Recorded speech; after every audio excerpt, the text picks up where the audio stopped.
The least amount of hassle. The single most important decision you will make is the agent that you choose to handle the sale. There's a tremendous difference between real estate agents and the results they get for their clients. Even the same brokers, which have different approaches.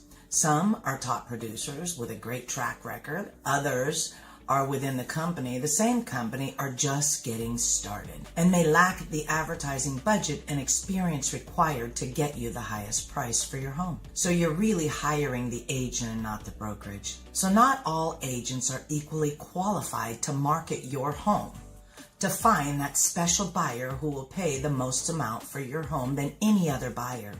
While it is true that all agents have a real estate license, it is also true that not all agents are market experts.